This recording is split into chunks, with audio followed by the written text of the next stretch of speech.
Smart 24, driving business.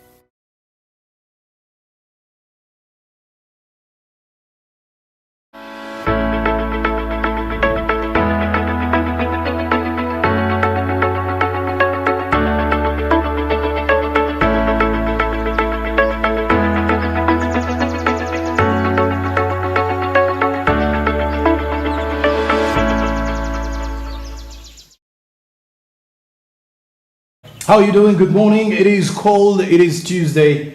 It is the 13th of December 2022. 1 minute past the hour of 7. Hope you're doing fine.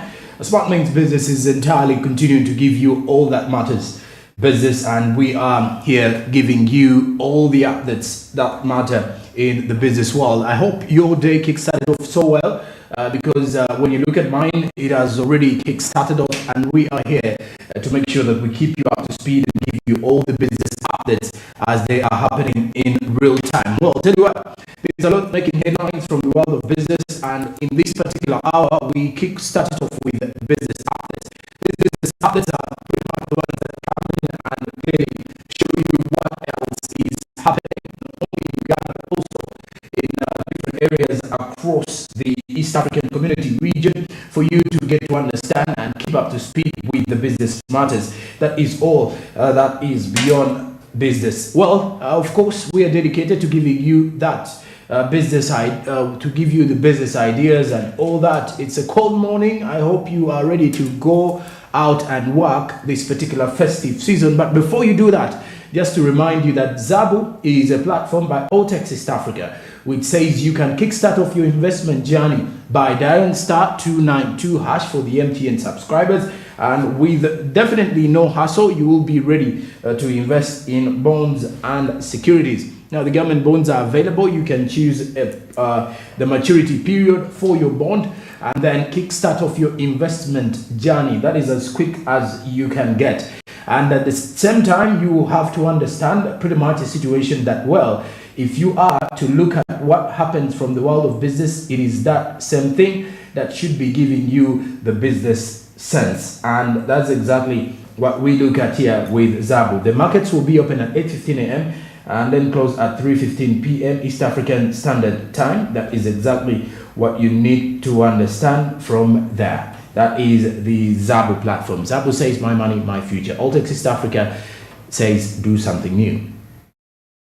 And well, besides that, let's get into our business update this morning. And this update is actually taking us to trade in East Africa and pretty much looking at some of the constraints that the traders are experiencing across the block. Let's have more in this.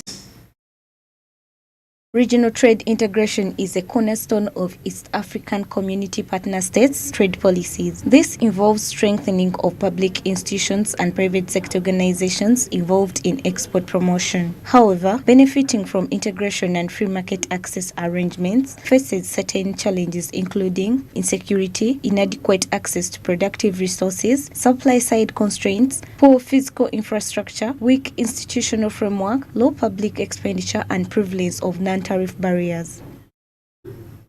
The region has already reached the level of what we call a common market, where we expect free movement of goods and free movement of people without any hindrances. And the expectation was that our goods will move from Uganda to Kenya, from Tanzania to Uganda, from Kenya to Uganda, free, without actually being hindered at all. But what we have seen happening over the last years is the introduction of what we call non-tariff barriers. Things like making requirements for standards or health requirements that were not part of what is needed to for free flow of goods and services. So this hampers trade.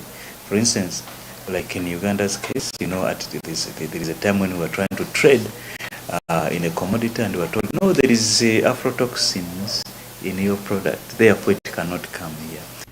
Most of the East African community states are currently undertaking large-scale infrastructure projects such as standard gauge railways, oil and gas pipelines, and hydropower dams, setting and implementing harmonized regional standards, allowing for the free movement of services and improving telecommunication and broadband internet because regional internet costs are high due to high fees and taxes.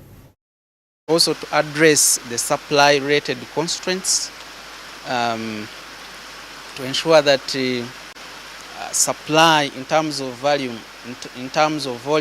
is maintained, and that would, for example, rotate around establishment of what are called EPVs, export production villages. Those may more or less be a proxy to what we have had in the past, called the cooperatives. In terms of transport, the proposal, especially from our side, is that the region should invest more in low-cost transport means. They should invest more in rail services so that there is interoperability of rail services. That is one. Secondly, where there is opportunity to use Lake Victoria, which connects at least 3 of our countries, we should use Lake Victoria so that we do have transport costs that are lower. That's crucial. Now, the second thing, in terms of cost of finance, we are encouraging our regional players, companies, and governments to try and make sure that they introduce policies that can make the cost of borrowing low.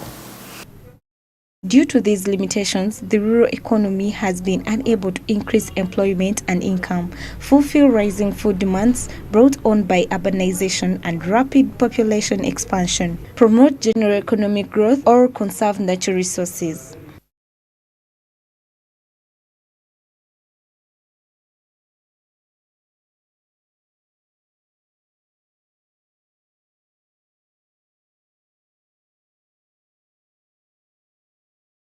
Well, the East African community is actually facing some challenges here with trade constraints. Not only that, for the traders mainly, some of them are actually coming in to ask for some assistance, especially from the public sector and the private sector. They do believe that at least that way things may be better for them as things do progress. And it's something that we are as well working on to bring these stories to life to ensure that you as a trader will definitely benefit from the entire situation. Quite a number of details. Remember, if you look at some of the key aspects of East African community trade, for example, Uganda's exports if you look at Uganda's exports within the region, we do export to quite a number of countries. For example, in Kenya, we do export wheat, not wheat rather, we do export lots of, let's say, looking at services. We as well export sugar, some of those particular things that we do export to Kenya as well. So these are some of the things that you could easily see. And the exports keep on, growing. Look at the alcoholic beverages. That is another big export that we take out of Uganda to Kenya. Then also when you look at maize grains that actually move out of the country to Kenya, Tanzania, and the neighboring areas. So those are some of the agricultural products that are being exported out of the country, besides the services that we render out, for example, in the education sector and all that, and those who are actually working in the hospitality industry. But also some of the constraints that are in there include taxes, and not only that, look at the trade barriers that different governments have come out to keep up with discussions to ensure that these trade barriers are eliminated, to ensure that business does continue safely and also conveniently and more effective for those involved in the value chain. So that is according to what is coming in from that particular update. But besides that, now let's head into the press review.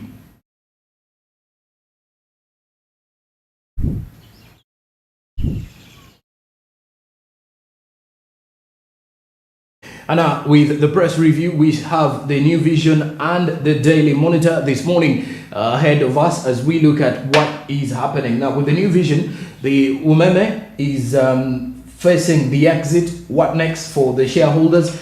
This is a report from the New Vision this morning giving us more highlights as government is set to pay company trillions in unrecovered investments. We did have this particular update yesterday in regards to how Umeme's exit will be shaping up a new company as the government of Uganda will be looking up to audit its investments and to ensure a buyout for Umeme once its concession is expired by 2025. Not only that, as we continue now, we look at what is highly expected from the UK visit to by President Museveni as President Museveni meets UK investors, and this particular one does involve President Museveni looking at the Ugandan-made products after meeting the investors. That is yesterday. Now remember, President Museveni will be heading to the United States for the United States Africa Leaders Summit. This particular one will be attracting African leaders together with the US President Joe Biden, where key discussions will be highlighted in there. Now, President Museveni did first pass via the United Kingdom to at least ensure that he checks out on what is being made there, especially by the Ugandans living in the United Kingdom. Then also with the New Vision this morning, there is a pension report with over 74 billion shillings that have been released for ex-Uganda Telecom staff. This is according to the New Vision this morning. Now there is also a report regarding police roadblocks that are back, and it's something that you should as well get more from this situation here as well. This is following a presidential directive coming in from the president directly on what should be done in regards to the police blocks. Now there is also a report regarding donors demanding all schools to register on the new ministries system. Which system is that?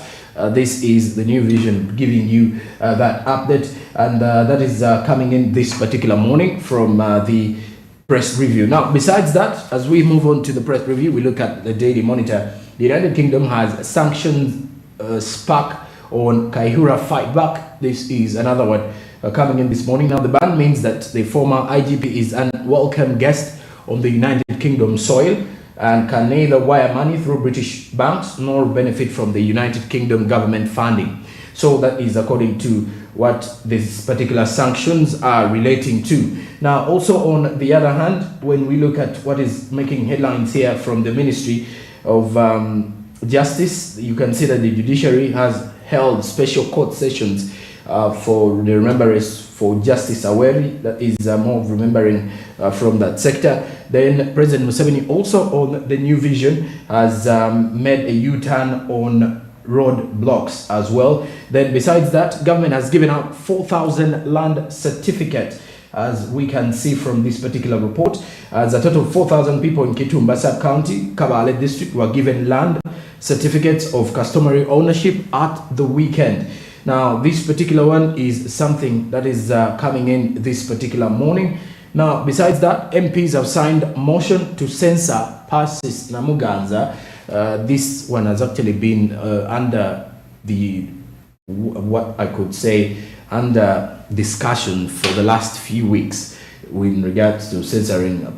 This is Minister Namuganza in regards to quite a number of things. And before Parliament, she did appear before Parliament, and she did say she would one time come up with a motion that created some social media drama with the fact that she would be coming in to at least pose a motion against the current Speaker of Parliament, and as well as the current former President, who is also a Member of Parliament in there, that is Honorable Moses Magogo. But besides that, as we continue here with more of the press review, you get to realize that one of the key issues that President Museveni has made a U-turn on road blocks. One of the reasons as to why this has been is to ensure that these roadblocks come back exactly at the different security checkpoints. Remember, we're heading into the festive season, and it's something that really needs to be done, and security is something that should be reinforced. So we need to enforce our security guidelines and to ensure that things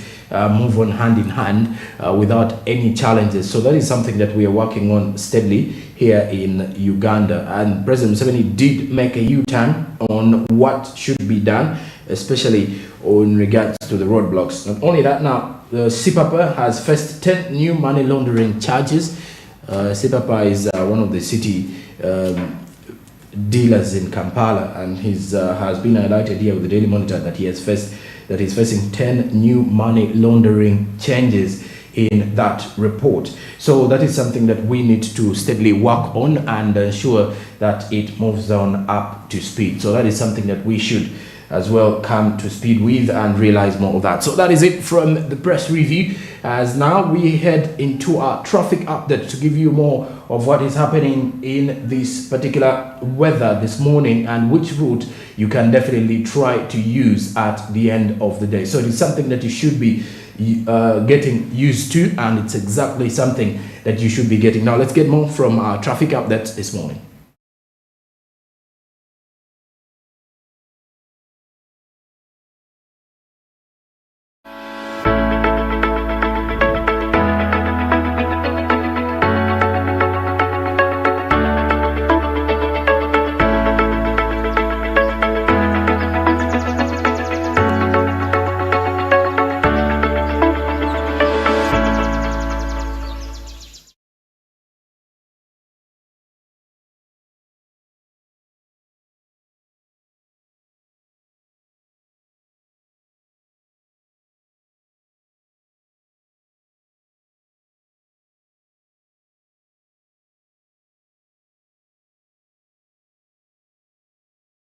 All right, now when you look at this particular situation regarding that, we shall be giving you more of the updates coming in from traffic update, with the fact that it's actually really cold this morning. Most of the areas in Kampala are already flooding, as you can see, but most of the areas, especially the Kampala suburbs, are already flooding off, with the fact that the entire night it was really raining throughout the entire space. So it is something that you should be looking at steadily to understand what is happening from that space, and we shall be giving you more of which route is better for you to use if you are the individual who is waking up this morning to at least track down your goods and services this early morning. We've got us 10 minutes of the hour 7, so if you're an early bird who has already hit the road, you can easily bear with us and also tell us more about how you've surfaced through this particular rain or these particular weather conditions in there. But as we continue to give you more of the updates, as I was mentioning, there is something to do with Uganda's trade to Uganda's exports to the UK. There is an increase here that between the two countries, Uganda and the UK, in the 4 quarters leading up to the end of quarter 2 of 2022, there was an increase of exports to 334 million pounds. That is up to 21.5. Yes, that is up to 21.5 or 59 million pounds from the 4 quarters leading up to that exact point. Now, in order to promote trade relations and the trademark for the framework for investment policies among neighboring states, you get to realize the government will begin exporting tax-free items to the UK as of 2023. Not only that, there is something that we can easily pick up from there, we as the Ugandan people, that if our exports to countries like the UK are increasing, you will apparently understand that it's something that we can all agree on, that it will be better for the entire vicinity of the Ugandan traders, that we shall benefit from these huge exports that will be heading out of Uganda to the UK, with the fact that if there is an increase to which was by the end of leading up to the end of quarter 2 2022 was 334 million pounds, and then currently we have 21.5 that is the 21.5% of all 59 million pounds from 4 quarters leading up to that point. So there has been a very huge increase from the same situation, as to why we keep on giving you all these particular updates. And right now, at this moment, we head to our traffic updates to see what is happening from the issue to do with the weather and how it is affecting the flow of the vehicles within Kampala. All right, now as you can see, most of the areas within Kampala, it's still drizzling this particular morning, and it's something that you can easily bear with at this particular moment. So also on the other hand is that when you look at that particular one, very few vehicles, if you look at those who are actually heading towards the ends of Bukoto areas, those who are actually heading to Kamocha areas in this particular traffic update, we're currently having very few. It is only a lane that is actually heading to Kampala that is a bit busy. So because people are actually rushing to head to their different workplaces, as you can get to see. But it's still drizzling in most parts of Kampala within that same situation. And following the fact that it is raining, most people do rush to catch that particular time to make sure that they beat this busy traffic. Now, this particular one is coming in from the Kira Road, as you can see. Now, for those who actually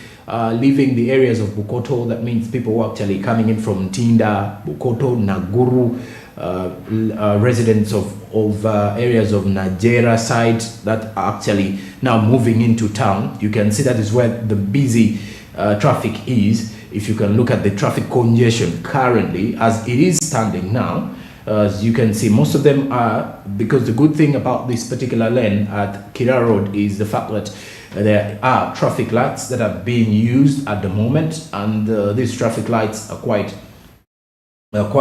working. Not some cases whereby you find some of these traffic lights not working at a time like this one when it's raining highly or too much of the drizzles within Kampala. You get to realize that there will be very few traffic officers, and as of now you can't see any at the moment, but the easy flow of traffic is highly going back to the drivers maintaining the road safety rules and guidelines. Very few border borders at the time, and you can only agree on that, reason being that it is still raining and it's a bit drizzling, I should say, because you can easily see that there's some few people who are moving in to actually go out.